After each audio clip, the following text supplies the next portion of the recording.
ક્ષત્રિય ઠાકોર સમાજના કાર્યક્રમમાં જોવા જેવી થઈ ગઈ જાહેર મંચ પર ભાજપ કોંગ્રેસના નેતાઓ। આ દ્રશ્યો મહેસાણાના વિસનગરમાં યોજાયેલા ક્ષત્રિય ઠાકોર સમાજના સમૂહ લગ્નના છે, જ્યાં ભાજપના ઉમેદવારની હાજરીમાં કોંગ્રેસના ઉમેદવારે ક્ષત્રિય ઠાકોર સમાજનું સમર્થન માંગી લીધું। આ સમૂહ લગ્ન કાર્યક્રમમાં મહેસાણા બેઠકથી ભાજપના ઉમેદવાર હરિભાઈ પટેલ, કોંગ્રેસના ઉમેદવાર રામજી ઠાકોર, રાજ્યના આરોગ્ય મંત્રી ઋષિકેશ પટેલ, કોંગ્રેસના પૂર્વ પ્રદેશ પ્રમુખ જગદીશ ઠાકોર સહિતના દિગ્ગજો ઉપસ્થિત રહ્યા। એક જ મંચ પર તમામ નેતાઓ બેઠેલા હતા। બરાબર એ જ સમયે બહુચરાજીના પૂર્વ ધારાસભ્ય ભરતજી ઠાકોરે રામજી ઠાકોરનું સમર્થન કરવાની અપીલ કરી। અન્ય એક વક્તાએ તો ક્ષત્રિય ઠાકોર સમાજના લોકોને અપીલ કરી કે જ્યારે આપણા હક અધિકારની વાત આવે ત્યારે કોઈ કસર રાખવાની થતી નથી। આ બધું ચાલતું હતું અને ભાજપના ઉમેદવાર અને ઋષિકેશ પટેલ સાંભળી રહ્યા હતા। મંચ પર રામજી ઠાકોરનું પાઘડી પહેરાવીને સમર્થન પણ કરાયું। ભરતજી ઠાકોરે રામજી ઠાકોરને ખુલીને સમર્થન કરવા અપીલ કરી। એ સમયે રાજકીય ભાષણ ન કરવા જોઈએ એવી કોઈએ ટકોર પણ કરી। પ્રાથમિક સુવિધાથી વંચિત વડોદરાની 15 સોસાયટીના રહીશોની ચૂંટણી બહિષ્કારની ચીમકી। ચૂંટણી નજીક આવતા જ લોકોને આશા હોય કે તેઓ મત આપશે અને નેતાજી પ્રાથમિક સુવિધાઓ વધારશે, પરંતુ વડોદરાના કારેલીબાગમાં 15 સોસાયટીના રહીશો એટલી હદે કંટાળ્યા કે ચૂંટણીનો બહિષ્કારની ચીમકી ઉચ્ચારી દીધી। નાગરિકોએ વિરોધ દર્શાવતા બેનર સાથે પોતાની નારાજગી વ્યક્ત કરી। સ્થાનિકોના મતે છેલ્લા ઘણા વર્ષોથી રોડ, રસ્તા, ડ્રેનેજ અને સ્ટ્રીટ લાઇટ જેવી પ્રાથમિક સુવિધાઓ આપવામાં પણ પ્રશાસન નિષ્ફળ સાબિત થયું છે। જનતાના જે પ્રતિનિધિઓને આજ દિવસ સુધી મત આપ્યા તેના બદલે કંઈ જ ન મળ્યું। રોષે ભરાયેલા સ્થાનિકોએ કહ્યું કે વોટ વેડફવા કરતાં ચૂંટણી બહિષ્કારનો માર્ગ યોગ્ય છે। જ્યાં સુધી મ્યુનિસિપલ કમિશનર લેખિત બાંહેધરી નહીં આપે ત્યાં સુધી આંદોલન યથાવત રહેશે। મહત્વનું છે કે આ વિસ્તારમાં લોકો રસ્તા, ડ્રેનેજ, સ્ટ્રીટ લાઇટ સહિતની સ્થાનિક સુવિધાઓથી વંચિત છે। દર વખતે ચૂંટણી આવે ને અહીંના લોકોને આશા જાગી કે હવે તો સુવિધા મળશે જ, પરંતુ આ વખતે તો તેઓ ચૂંટણી પહેલા જ ધુઆપુઆ થયા અને મતદાન નહીં કરીને ચૂંટણી બહિષ્કારનો માર્ગ અપનાવ્યો। ચૂંટણીને લઈને અમદાવાદમાં તૈયારીઓ પૂરજોશમાં। મતદારના માટે 26 લાખથી વધુ શાહીની બોટલો તૈયાર કરાઈ। આગામી 7 મેના રોજ ગુજરાતમાં યોજાવાનું છે મતદાન, જેને લઈ અમદાવાદ જિલ્લા વહીવટી પ્રશાસને તમામ તૈયારીઓને આખરી ઓપ આપવાનું શરૂ કરી દીધું છે।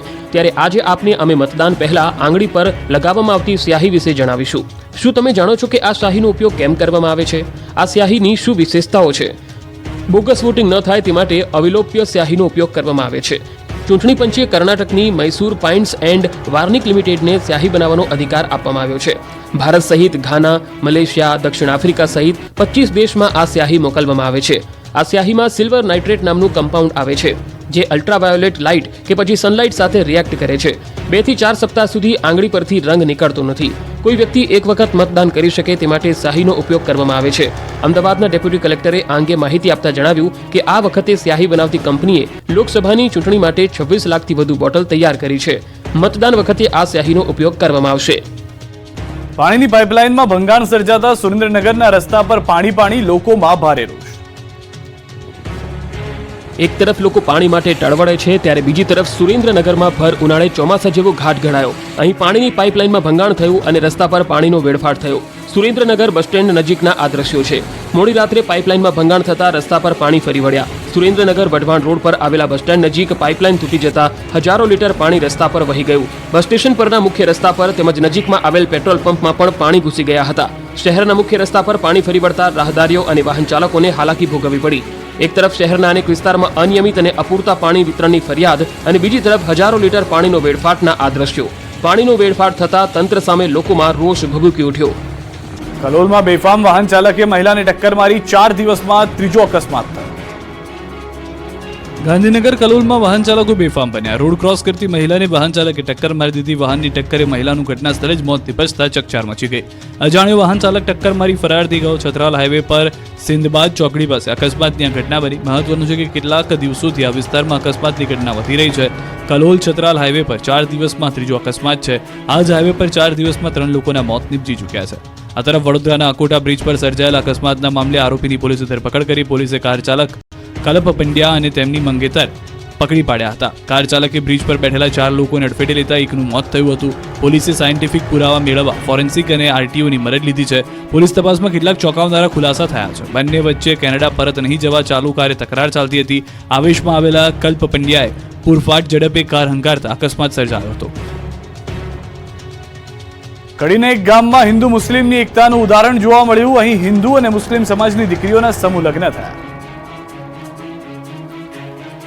હિન્દુ મુસ્લિમ સમાજની એકતાના દર્શન કરાવે તેવી ઘટના મહેસાણામાં બની છે. મહેસાણાના કડીના મેડા આદર્જ ગામે પાટીદાર અગ્રણીના સ્વખર્ચે સતત ત્રીજા વર્ષે સમૂહ લગ્નનું આયોજન કરવામાં આવ્યું, જેમાં હિન્દુ અને મુસ્લિમ સમાજની મળી કુલ 28 દીકરીઓના સમૂહ લગ્ન કરવામાં આવ્યા અને જે પ્રસંગે તમામ હિન્દુ અને મુસ્લિમ દીકરીઓના કર્યાવર મુસ્લિમ સમાજના બિરાદરો તરફથી ભેટ આપવામાં આવ્યા. આ આયોજનમાં મુસ્લિમ દીકરીઓના લગ્ન તેઓના મુસ્લિમ સમાજની વિધિ વિધાન મુજબ નિકાહ કરવામાં આવ્યા હતા. મહત્વનું છે કે અમદાવાદના નરેન્દ્રભાઈ પટેલ છેલ્લા 3 વર્ષથી સ્વખર્ચે સર્વજ્ઞાતિ સમૂહ લગ્ન આયોજન કરે છે.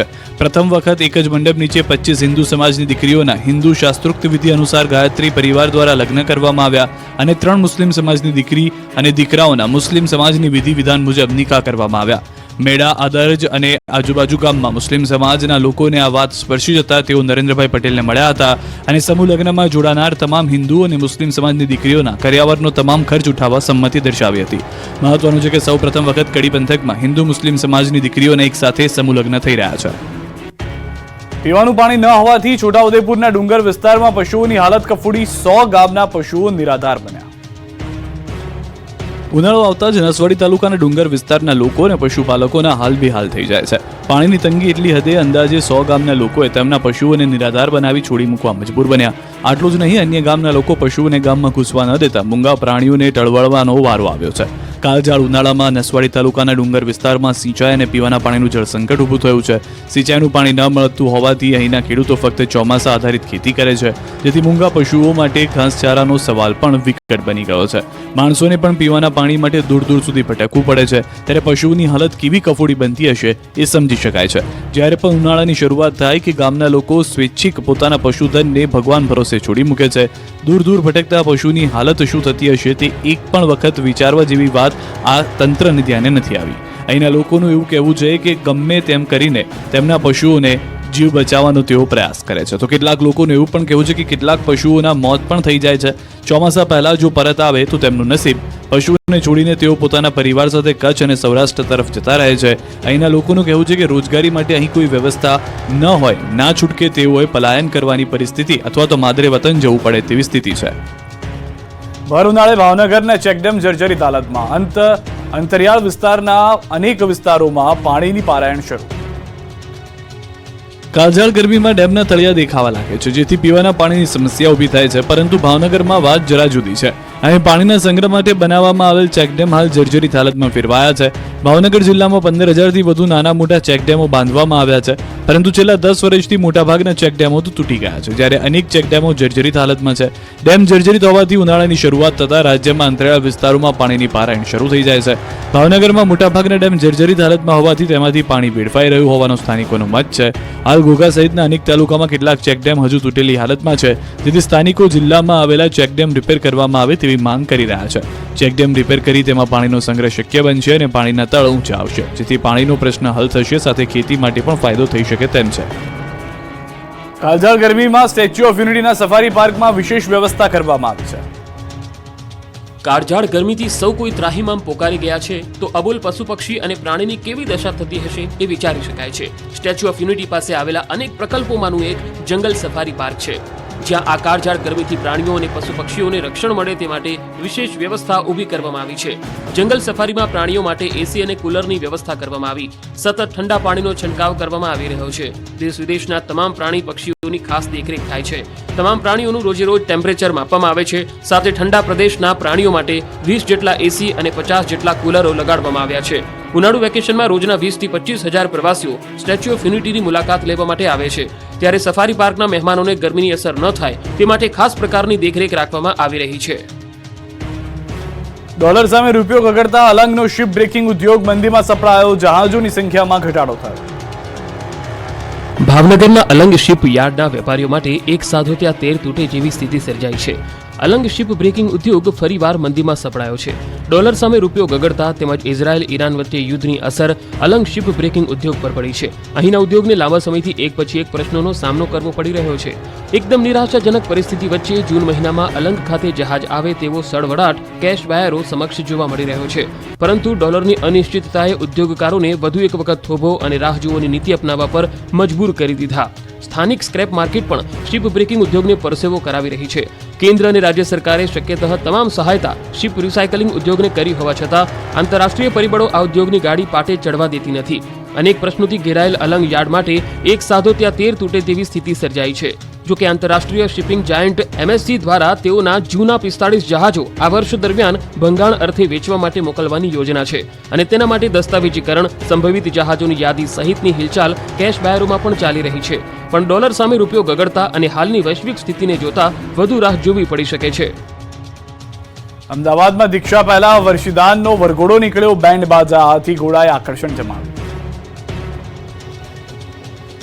અમદાવાદના રાજમાર્ગ પર 35 મુમુક્ષુની રથયાત્રા નીકળી. દીક્ષા લેતા પહેલા અંતિમ શણગાર સજ્યો. લગભગ 7 કિલોમીટરની ભવ્ય યાત્રામાં બેન્ડ બાજા, હાથી ઘોડા સહિત કેરળ, પંજાબની નૃત્યની ઝાંખી જોવા મળી. શહેરના રાજમાર્ગ પર એક સાથે 35 મુમુક્ષની ભવ્ય 7 કિલોમીટરની રથયાત્રા યોજાઈ હતી.